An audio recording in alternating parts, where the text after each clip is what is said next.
Hi folks, welcome to the very first ever episode of Coach on a Boat. This is going to be a series of videos on how you can have conscious, conflict-free communication with the ones that you love. Now you might be wondering who this chap here is sitting right beside me. Would you like to introduce yourself? Hi, yeah, I'm Alan, and I happen to be married to this fine lady next to me. 30 long years. In fact, it was only the other day that we celebrated our anniversary. And that's perhaps one of the reasons that I am somebody who deals specifically with communication in relationships, because it's something we've worked on quite a lot. And Alan is on our show today because you're going to be videoing me, asking me questions, not videoing me. That's Is that right. right? Yes, Yeah. we're videoing us. I'm still catching up with the technology Yes.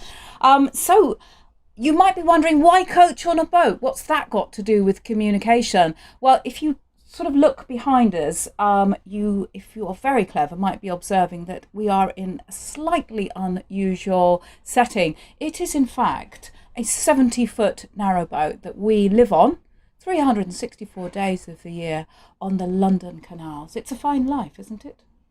In summer it is. Gets a bit chilly in winter. Yes, indeed. Yes, when it's very freezing and you're dragging large bags of coal to heat your room, you want to have conflict-free communication. And that is what this show is all about.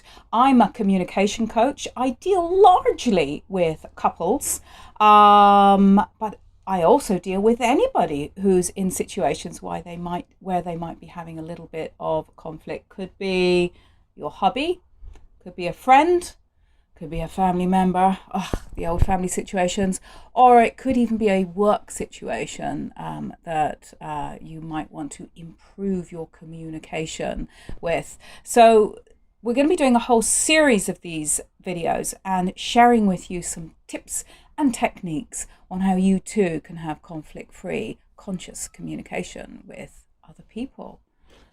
So, first question for you is, what is the difference between a coach and a therapist? A very good question. Yes, one that's kept me up awake at nights, actually, in years gone by.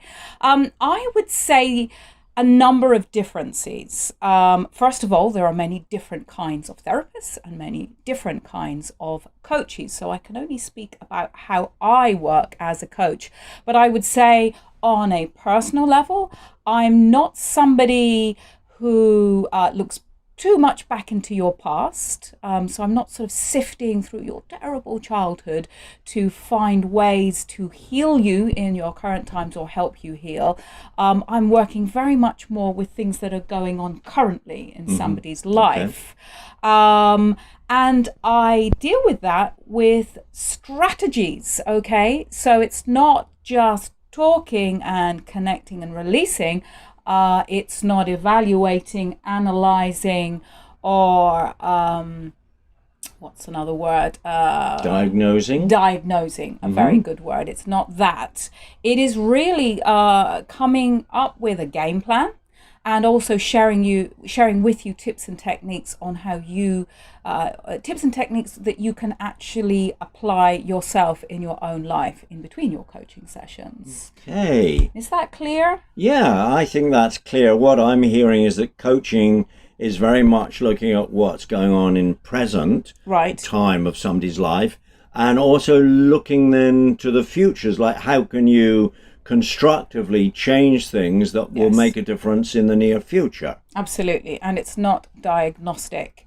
It's really working together with somebody to use strategies and techniques to move forward wherever it is that you wish to move forward. And in our case, it's moving forward in the skill of communication.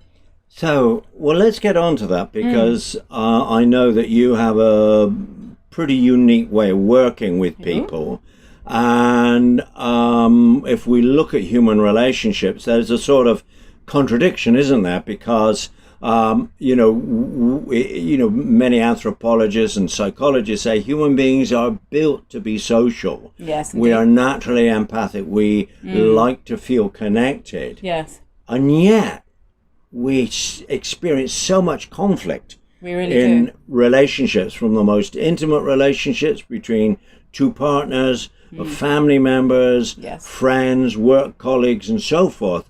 And so there's this drive for connection, and then there's this reoccurrence of conflict. Yes. So it seems then we need to address this problem, and this is what you do. You particularly focus on how to have conscious, conflict-free communication in relationships, whatever those relationships in those are. Close and important relationships. And you touch on a good point there. Why is it that it's often the people that we are closest to that we have the most conflict with? Kind of disconnect when you think, as you said, we're very social animals. Yes. You would think we would really make the effort perhaps in those situations to have better communication, but we're often politer to our friends than we are to our loved ones. Why is that? My theory on this one is it's where the most fear is, because it's our close relationships that are most important to us. And as social animals, we want to feel we are connected, that we've got each other's back. It's when we feel safest when we are in groups, even the littlest group of two, also known as an intimate relationships, but also in those larger groups like our families, our social networks, and the places that we work. So when relationships break down there and we don't feel that we're being heard, that generates the biggest fear from us, because we feel like we're going to be ousted from the tribe. It's there at a sort of primal level. Isolated. Absolutely. And if we're isolated, we are the most vulnerable at that point in time, where we don't have claws and teeth as a human animal. So the way we work to protect ourselves best is in social groups, because when there's many of us, we feel a lot safer, even if that social group, that first social group, is the social group of two, our intimate relationships. So I mentioned that you have quite a unique way of working with individuals and couples. Yes. And this is essentially non-verbal, really. We're dealing with feelings. Yes, you are. Now, do you want to say something very briefly about that? Okay. And then don't give people too much at one go. Right. But this is something that produces amazing results. It does. It's not a quick fix. It's not a magic pill. Okay, I'm not offering that. It takes commitment. It's a little bit like learning a new language. You've got to stay committed and you've got to do it every day. But in essence, it's actually very, very simple. The foundation of what I do is based around 4 distinct steps, okay, which I'm not going to go over in this video. This is just an introductory video, but I shall leave you that to tantalize you to come back and listen to the next one. But let me give you a little inkling of what it's all about. If I were to say that all conflict, whether it's with your intimate partner, your best friend, somebody at work, all conflict is just because you have a need for something that is not getting met by that other person. Right. Now, the why of why it's not getting met, that's a big subject. It might be because you're not expressing it very well, or not expressing it at all, or you are expressing it, but they're hearing something completely different. It's going through like a weird filter, and it comes out the other end of the wall.